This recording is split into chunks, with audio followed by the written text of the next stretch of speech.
अस्सलाम वालेकुम क्लास। उम्मीद है आप सब लोग ठीक ठाक होंगे। आज हम सेकंड चैप्टर जो है वो थर्मोडायनामिक्स का स्टार्ट करने जा रहे हैं, kinetic energy and the ideal gases. इससे पहले जो आपने फर्स्ट चैप्टर जो है वो उसका किया था, उसमें हमने कुछ इसकी बेसिक टर्मिनोलॉजीज़ की थी, कुछ बेसिक्स डेफिनेशन की थी। इसके बाद हमने टेम्परेचर के बारे में पढ़ा, टेम्परेचर स्केल्स के बारे में पढ़ा और डिफरेंशियल जो हैं कुछ पार्शियल डिफरेंशियल के बारे में देखा। तो वो तो सारा इसका कुछ बेसिक टर्म्स थी जो कि हम आगे थर्मोडायनामिक्स में यूज़ करेंगे, इसलिए हमने वो किया। अब हम आ जाते हैं बेसिकली जो हमारे मेन टॉपिक्स हैं। सबसे पहले हमने पढ़ना है जो टॉपिक जो है बड़ा इम्पोर्टेंट, जो काइनेटिक थ्योरी ऑफ गैसेस है। तो उससे पहले हम ये कुछ एक दो पैरामीटर्स हैं जो कि पढ़ना चाह रहे हैं, जो कि ज़रूरी हैं आपके लिए जानना। ठीक है, तो फर्स्ट टॉपिक क्या है? Macroscopic properties of A gas and the gas ideal gas law.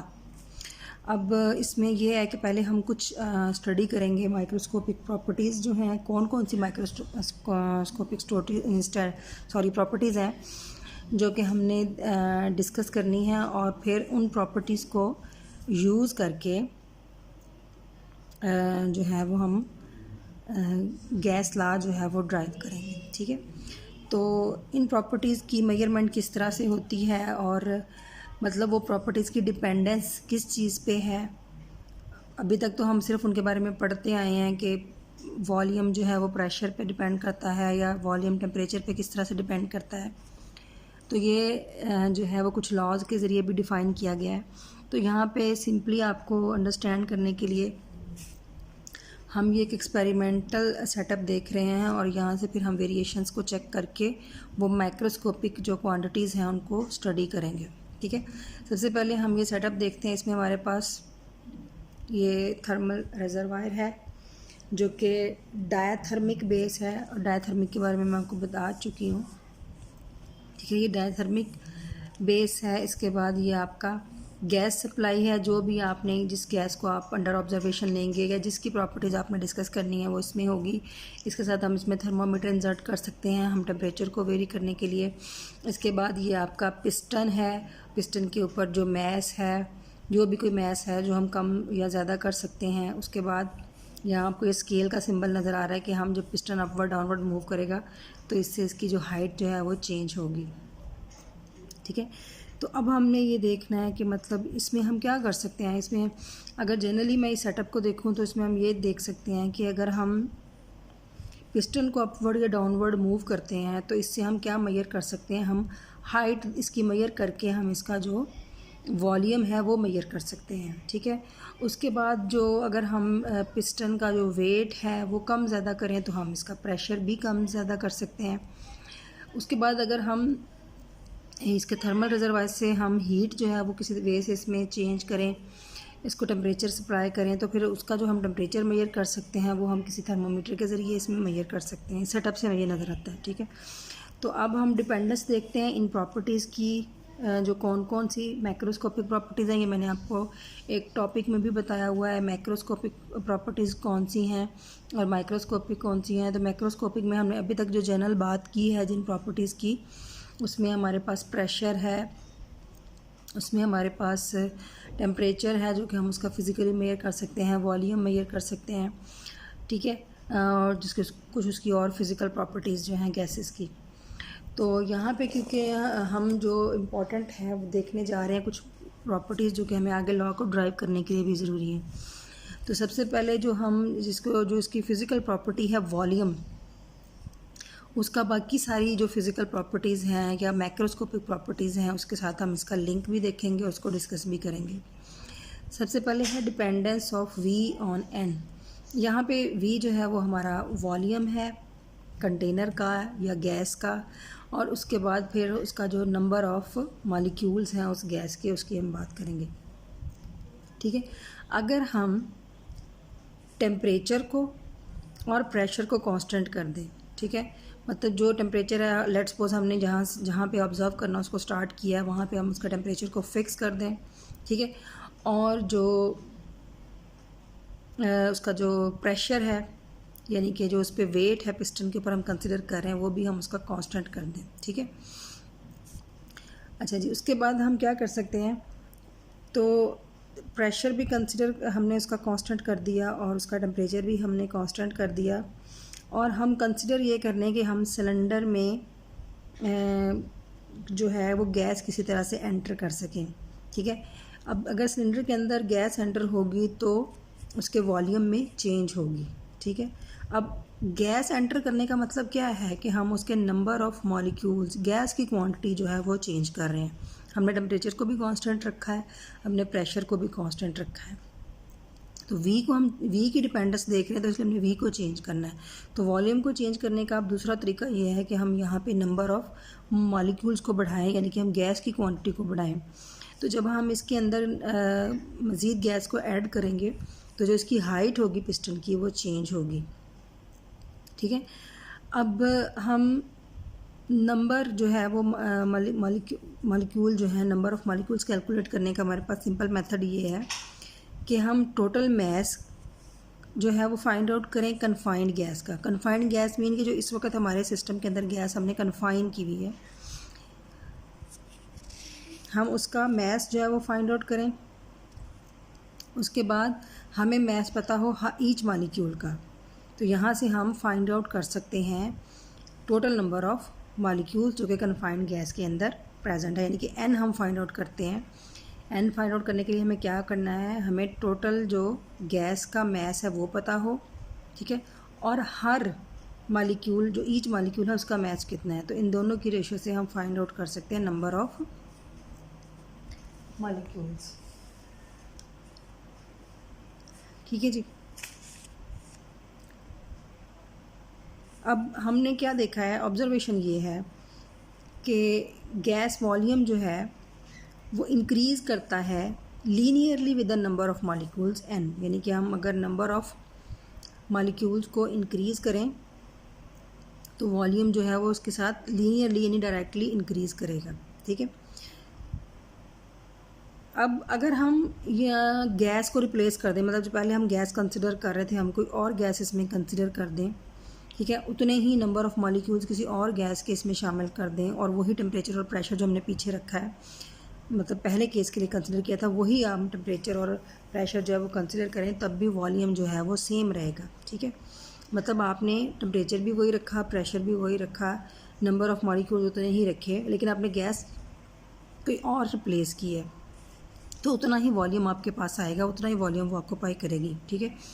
जिससे हम ये कंक्लूड करते हैं कि volume occupied by a gas at a particular temperature and pressure is independent of the type of the gas और size और mass of its molecule, ठीक है, ठीक है। इन अदर वर्ड्स जो वॉल्यूम है वो सिर्फ किस पे डिपेंड करेगा, वो डिपेंड करेगा नंबर ऑफ़ मॉलिक्यूल्स पे, यानी कि हमने अब बोला है कि वॉल्यूम लीनियरली इंक्रीज होता है n के साथ, तो v is directly proportional to n और v is equal to C N, जहाँ पे c जो है वो हमारा कांस्टेंट है, ठीक है। और इसकी वैल्यू हम कैसे फाइंड आउट कर सकते हैं, इसकी वैल्यू ये है कि अगर हम v और n के दरमियान हमने जो लीनियरली बोला है हम उसका प्लॉट ड्रा करें तो उसकी जो स्लोप होगी जो कि एक स्ट्रेट लाइन होगी, उससे हम c की वैल्यू जो है वो फाइंड आउट कर सकते हैं, ठीक है।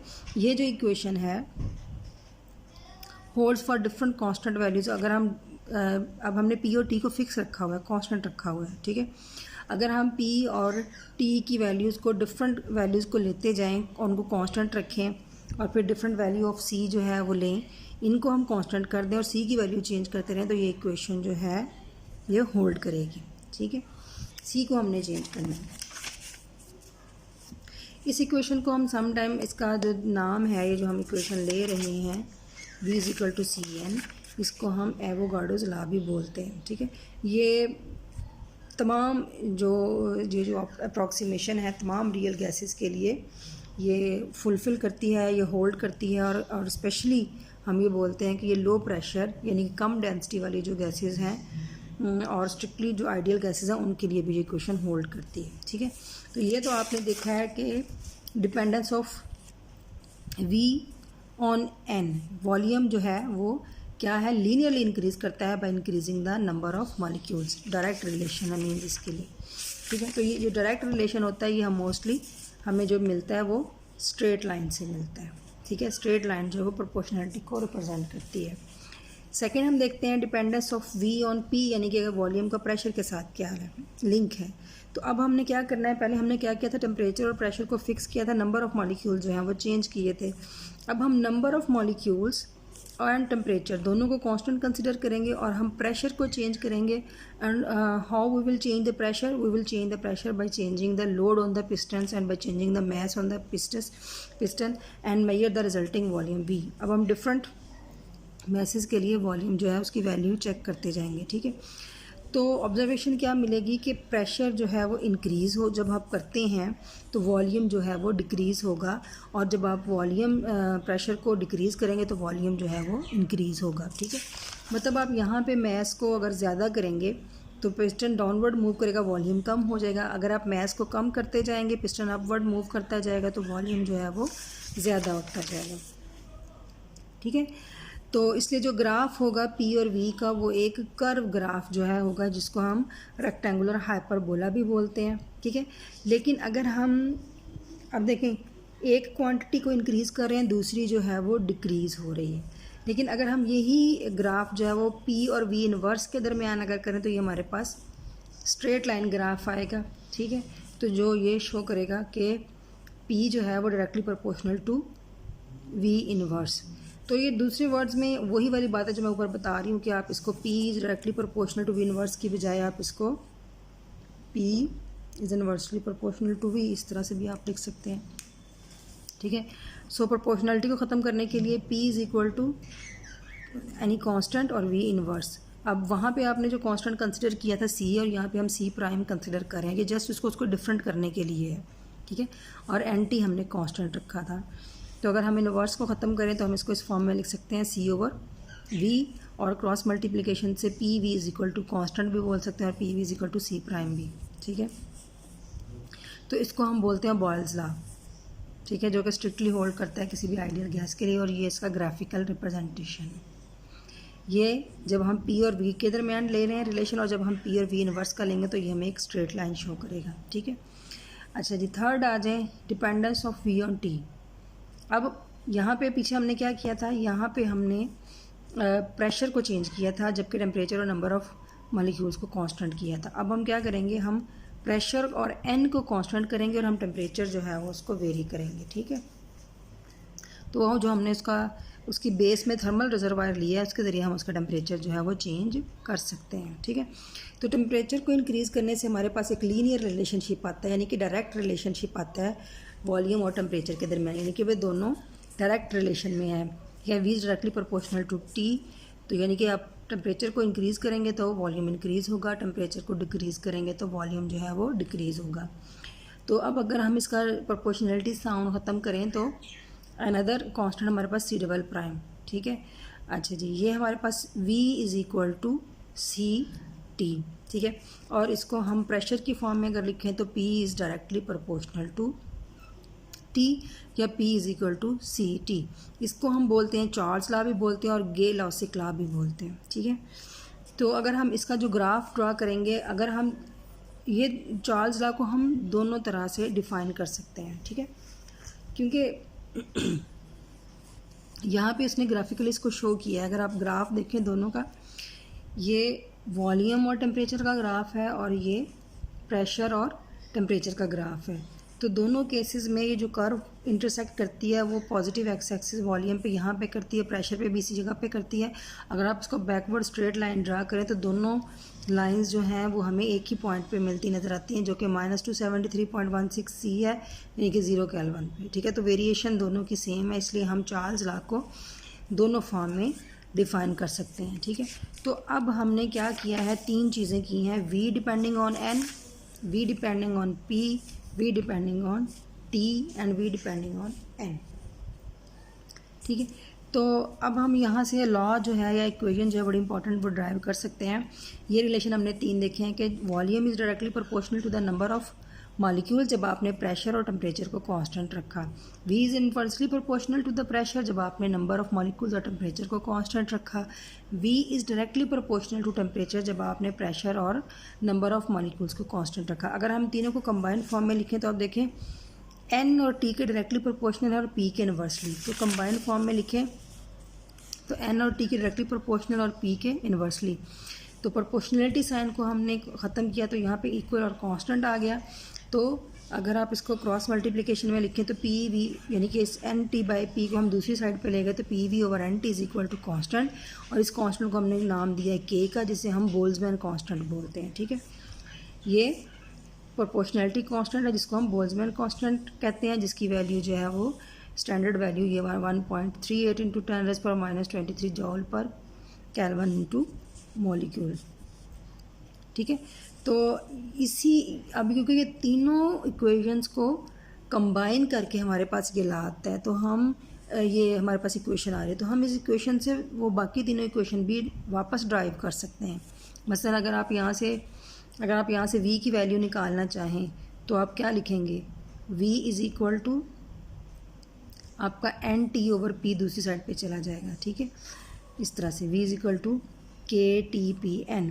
तो ये सारा आपका कांस्टेंट आपने, क्योंकि आपने प्रेशर को भी कांस्टेंट रखा था, टेम्परेचर को भी कांस्टेंट रखा था, के भी कांस्टेंट, तो ये प्रोपोर्शनैलिटी साइन आ गया और यहाँ पे ये v आपका डायरेक्टली प्रोपोर्शनल टू आ जाएगा n, और आपकी सी एन वो ड्राइव हो जाएगी। इसी तरह ये प्रेशर वाली देखें तो ये आप इस इक्वेशन से वो जो अर्लियर तीनों इक्वेशंस हमने डिफाइन किए वो रीड्राइव कर सकते हैं। ठीक है, अच्छा जी, इसको मज़ीद अप्रोप्रिएट फॉर्म में लिखने के लिए हम मोस्टली जब स्टडी करते हैं गैसेस के बारे में, जब हम आर्टिकल्स पढ़ रहे थे, तो हम इसको ज़्यादा प्रॉपर जो इसके लिए टर्मिनोलॉजी यूज़ करते हैं वो हम इसको गैस को मोल्स में डिफ़ाइन करते हैं इंस्टेड ऑफ मॉलिक्यूल्स लेने के लिए। ठीक है, तो हम यहाँ पे नंबर ऑफ़ मोल्स की डेफिनेशन जो है वो डिफ़ाइन करते हैं total number of molecules divided by Avogadro numbers. ठीक है, तो यहाँ से हमारे पास n यानी कि टोटल नंबर ऑफ़ मॉलिक्यूल्स किसके इक्वल आ जाएगा, number of moles multiply by the Avogadro number. ठीक है, तो इसको हमने यूज़ करना है, ये जो हम इक्वेशन यूज़ करें यहाँ पे n की बजाय हम इसको नंबर ऑफ़ मॉलिक्यूल्स की बजाय हमने इसको नंबर ऑफ़ मोल्स की फॉर्म में लिखना है।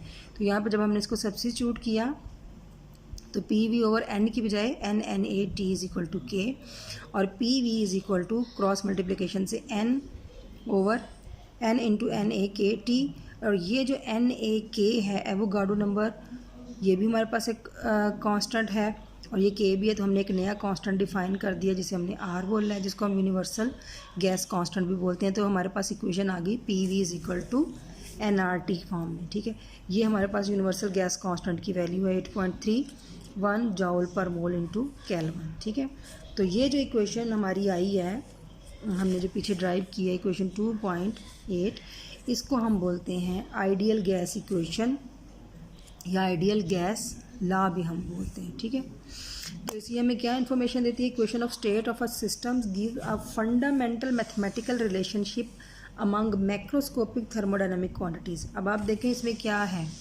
इसमें प्रेशर है, वॉल्यूम है, ठीक है, इसमें आपका टेम्परेचर है, और प्लस ये आपका नंबर ऑफ़ मॉलिक्यूल्स भी। तो इसमें सारी की सारी आपकी मैक्रोस्कोपिक क्वांटिटीज़ हैं। तो इट मीन्स कि जो भी आपकी जो आइडियल गैस लॉ है या आइडियल स्टेट इक्वेशन है आपकी, वो क्या रिप्रेजेंट करती है, वो क्या देती है आपको, उससे आप क्या ड्राइव करते हैं, वो आपको मैक्रोस्कोपिक क्वांटिटीज़ के दरमियान जो रिलेशनशिप एग्जिस्ट करता है उसकी इन्फॉर्मेशन आपको देती है, वो ड्राइव करके आपको देती है। ठीक है, और इस केस में जो हम टेम्परेचर को कंसिडर करते हैं, टेम्परेचर को हम केल्विन में कंसिडर करते हैं। ठीक है,